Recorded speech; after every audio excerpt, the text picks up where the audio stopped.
Bonjour à toutes et à tous et bienvenue dans Cinefiles pour cette critique de Pacific Rim, un film sorti en 2013 de Guillermo del Toro.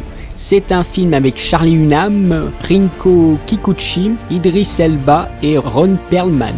C'est un film qui a coûté 200 millions de dollars et qu'est-ce qui se passe dans ce film? Eh bien c'est une histoire très bateau, mais vraiment bateau, on pourrait même dire une histoire paquebot. C'est un mec, suite à la mort de son frère, qui va reprendre les armes contre des monstres avec une autre personne, une femme, voilà. Et tout ce qui est le contexte et l'univers, je pense que ceux qui regardent la critique, soit ils ont vu le film, soit ils ont vu les bandes annonces. Donc ils connaissent un peu l'univers autour de tous ces robots et de ces monstres qu'il faut affronter. Alors je le dis tout de suite, je ne suis pas un fan de Del Toro, donc c'est un avis assez détaché de sa filmographie que je vais vous proposer. Ce qui est en tout cas sûr, c'est que c'est très difficile de lancer de nouvelles licences, de nouveaux films et de nouveaux concepts. Donc c'est un blockbuster assez ambitieux, ce n'est pas une suite, ce n'est pas une adaptation, ce n'est pas un remake, ce n'est pas un reboot, c'est assez original, mais bien entendu avec des clins d'œil. Ça parle de robots, mais pas du tout dans la veine des Transformers, alors là ça n'a plus rien à voir, mais plus du côté de la série japonaise Evangelion. Bien qu'ici je trouve que c'est plus un clin d'œil qu'autre chose. Guillermo del Toro se défendait de faire un cinéma de la référence avec ce film, mais mon petit Guillermo, faut pas croire que t'es à contre-courant. Tu es pleinement ancré dans le cinéma contemporain. Oui, ce film est bourré de références, mais en veux-tu en voilà, c'est un mélange de genres, qui est d'ailleurs très intéressant. La science-fiction, le genre japonais, le mecha, donc avec ses grands robots, et bien sûr les kaiju. Et les kaiju, c'est les monstres qui sont des forces de la nature qui ici sortent du sol, qui sont apparus dans le Japon post-Hiroshima. Des monstres comme Godzilla est peut-être le plus connu, Mothra, je me rappelle aussi avoir vu un autre film Godzilla contre Mothra. C'est donc une œuvre surréférencée. Dès qu'on voit le film, on sent qu'il y a plein de choses qui circulent dans ce film. Il y a la voix de GLaDOS du jeu Portal. Ça fait beaucoup penser à un jeu vidéo, un vieux jeu vidéo qui s'appelle King of Monsters. Je crois que c'était sur la Neo Geo. Alors là, s'il n'y a pas une référence à ce jeu-là, c'est pas possible, hein. Il y a vraiment beaucoup de références. Alors, scénario bateau, j'avais un peu peur concernant ce film, mais finalement j'étais pas surpris du tout, parce que c'était exactement ce à quoi je m'attendais. Nous avons un début qui est très lent, on prend son temps pour nous expliquer l'univers. Ce n'est pas vraiment lourd, c'est plutôt une bonne chose d'ailleurs. On nous présente déjà l'univers dans la bande-annonce, pour préparer le spectateur avant même qu'il aille au cinéma, parce que c'était un peu spécial comme univers, par rapport aux autres blockbusters standardisés que nous avons. C'est quand même qu'après 17 minutes de film qu'on a le titre, quand même assez incroyable, hein. Voilà, il y a quand même un gros travail pour nous faire immerger dans l'univers alternatif que nous propose Del Toro. Je trouvais qu'il y avait un gros problème de rythme dans ce film, c'était trop assuré. On est là pour voir des robots, et pas pour voir des mecs s'enrichir sur le dos de la guerre ou des délires de scientifiques. Ça, je le reproche beaucoup au film. Et en même temps, on amorce des choses, de la psychologie, de l'amour, et le film fait un peu penser à Man of Steel, parce qu'il va très très vite. Ça n'a rien à voir avec Man of Steel, mais c'est un peu la même chose dans le sens où on va très très vite dans l'histoire et dans les choses qui méritaient d'être développées. À mon sens, je trouve que ça va assez vite. Il y a donc un déséquilibre entre les séquences émotionnelles, humoristiques, bien qu'on peut s'en passer, et l'action. Mais dans l'ensemble, les enjeux du film, mais on s'en fout en fait qu'il y ait l'apocalypse. C'est un peu ça, il n'y a pas une espèce de dramatisation sur le fait que les robots doivent protéger les gens. En plus, ils essayent dans le film de monter des grands murs pour protéger les villes, mais les monstres défoncent les murs et hop, ils entrent dans la ville comme dans un moulin. Alors il n'y a pas du tout de grand suspense. Et le milieu des films est un petit peu mou. En attendant la deuxième partie où là, il n'y a presque que de l'action. Il n'y a pas vraiment de retournement inattendu, il n'y a pas vraiment de seconde lecture selon moi, hein, mais des secondes lectures qui sont fortes, pas les espèces de trucs qui sont en pseudo-surface ou qui font référence justement. On pourrait penser qu'il y a une double lecture avec ce côté de fusion avec la machine et tout ça, oui, mais ce sont des secondes lectures de la source puisée par Del Toro, c'est-à-dire Evangelion, donc c'est pas vraiment une seconde lecture du film, c'est une seconde lecture d'une référence. Donc voilà, ce film est surréférencé et finalement il n'y a plus rien qui fait le film, qui est directement issu du film. Donc voilà. Et le climax de fin, c'est un peu du what the fuck, non seulement c'est mal fait, mais en même temps c'était n'importe quoi, j'avais rien compris, c'était pas agréable à regarder en plus, par rapport à une scène du milieu qui est vraiment bien. À cela, on ajoute les personnages, alors là, ça c'était pas mal.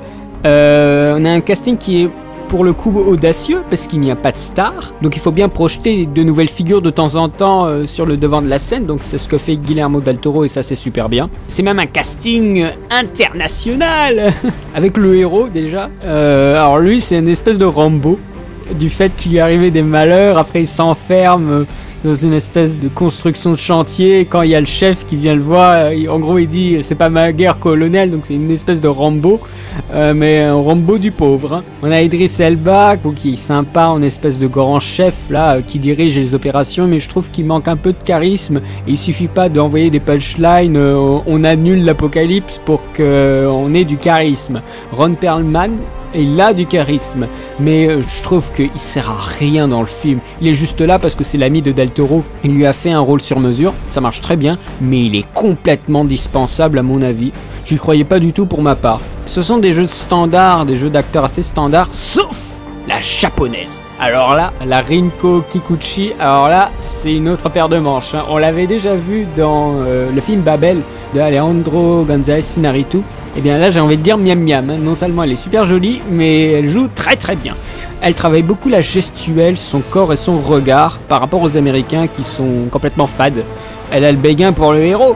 Et ce qui est bien, c'est que c'est une histoire d'amour, mais sans histoire d'amour. On a une relation de couple qui n'est pas conventionnelle. Il y a une envie de se reconstruire et les deux personnes peuvent vraiment faire une seule personne à la fin du film. C'est très pudique, mais c'est pas plus mal. Mais dans l'ensemble, les personnages sont clichés, ils véhiculent des archétypes d'animés ou de films d'action, sauf la japonaise. Mais dans l'ensemble, ouais, ça passe, parce que voilà, on est quand même dans un scénario qui est assez film B, on va dire. Par contre, les effets spéciaux, ils sont certainement pas film B. Alors là, ILM, ils ont fait du gros, hein. Ils sont vraiment très très bons.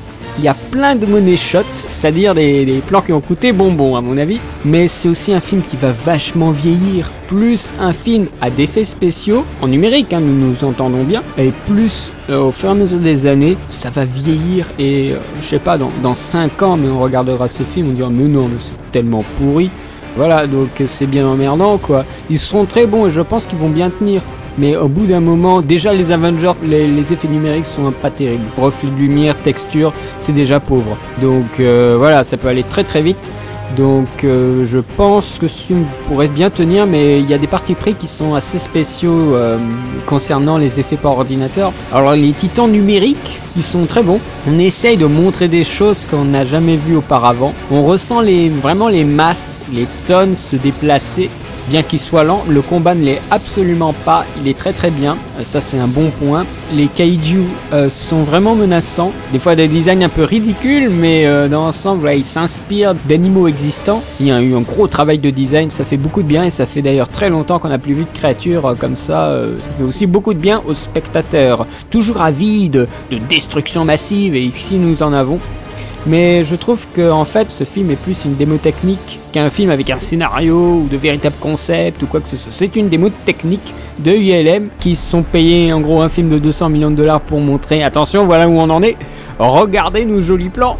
Voilà, avec tout un effet de la pluie, des lumières, des couleurs complètement folles, complètement abstraites, un jeu de couleurs qui est assez semblable à ce qu'on pouvait avoir dans Enter the Void, dans Spring Breakers, dans Only God Forgives. Ça semble pas du tout réaliste, mais je pense que c'est fait un petit peu exprès. Hein. J'ai passé mon temps à dire oh c'est spectaculaire, qu'à être vraiment dedans quoi, dans le film. C'est vraiment regardez comme ils sont beaux nos effets spéciaux. Et du coup ça fait un peu kitsch. Et en termes de sensations, j'ai plus ressenti de choses avec Cloverfield, qui est aussi une sorte de film kaiju, que avec Pacific Rim. Et ça me gêne beaucoup, parce que Pacific Rim quand même, c'était très très lourd. Il y a un énorme travail de son gigantesque. Les scènes de combat sont très lisibles, mis à part la scène finale de combat qui est complètement illisible, donc ça c'est un peu râpé. Par rapport à Superman, les rues sont évacuées. Ça c'était pas mal, il y a beaucoup de plans larges, il y a un découpage qui est un petit peu plus lent, Il y a très peu de suspense, on s'en fait pas trop pour les héros, et même ils sont pas si charismatiques que ça, à part la japonaise. Ce qui leur manquait, c'est que, étant donné qu'ils sont,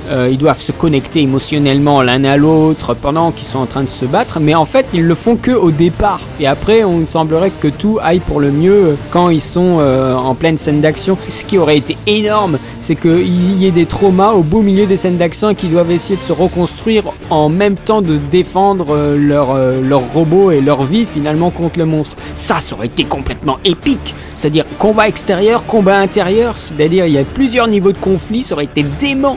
Ça aurait été une espèce de truc ultra drama parce qu'ils doivent absolument se reconstruire et être tous les deux, ou sinon ils se font dévorer tout cru. Mais non, il n'y a pas ça, c'est beaucoup plus conventionnel, c'est beaucoup plus simple parce que ce film, il a 200 millions de dollars. Et donc, avec 200 millions de dollars, les producteurs, ils vont pas laisser faire exactement ce que Guillermo del Toro voudrait faire. Parce qu'il faut appâter le plus de gens possible, et donc il faut proposer un blockbuster qui est quand même un petit peu standardisé, un petit peu lisse, un petit peu simple pour que tout le monde puisse aller le voir, bien sûr, c'est toujours ça le but. Les Jaggers, ces espèces de grands robots, se font démolir ultra rapidement, alors qu'on montre tous les mecs vraiment comme des super durs, des mecs super balèzes et tout ça, à part la japonaise. Et ils montrent vraiment que les robots, ils ont battu plein de kaiju, qu'ils en ont vu des pires et tout ça, mais en fait, ils ont très peu de points un peu particuliers. Ils devraient avoir, à mon avis, un armement de fou, mais en fait, c'est pas tant que ça. Je leur reproche presque un manque d'accessoires, comme un des robots qui a des gros canons qui sortent de son buste. C'est excellent, ça. En fait, j'aurais voulu qu'il soit beaucoup plus customisé. Et pourtant, on nous le montre, hein. Je dis pas... si, on nous le montre. Je crois que c'est le robot des Chinois, et il fait des trucs de fou, mais il se fait buter comme ça tout de suite. Alors tu te dis mais non, mais c'est des mecs qui en ont buté des tonnes et ils meurent comme ça. Non, mais c'est complètement improbable quoi. En fait ce sont des bandes de branquignoles quoi. Il y a juste les Australiens et les Américains bien sûr qui arrivent à s'en sortir. Tout le reste, ça je trouvais ça pourri. Que les pilotes ils se fassent avoir vulgairement comme ça, qu'ils n'ont pas des systèmes de scanner pour opérer les monstres sous l'eau et tout ça. Non, en fait ils sont sous-équipés.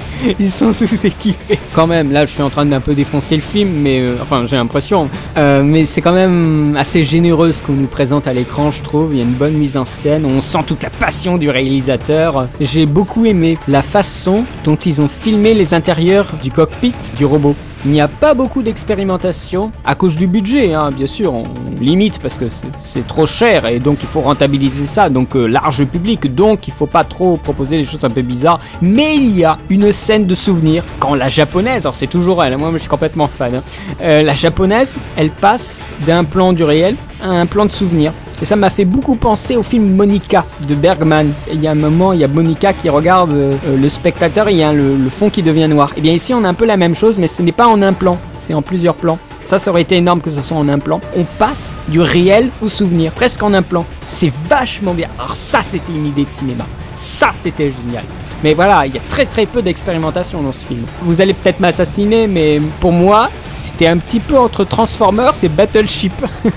Je dis ça, mais vous allez me crier dessus, mais ce sont des blockbusters qui sont très peu innovants. Mais ils sont là pour apporter de l'argent très vite et rassasier le spectateur en images qui déchirent la rétine et nous faire évader de notre monde. Et ce film, c'est un peu ça, et je trouve qu'il y arrive. Et la musique, j'en parle même pas parce qu'elle est complètement anecdotique. Quand on sort de la salle de cinéma, on l'a déjà oublié. Pour conclure, c'est un film qui est numériquement très bon, mais qui est scénaristiquement sans surprise. Ce n'est absolument pas une révolution, loin de là.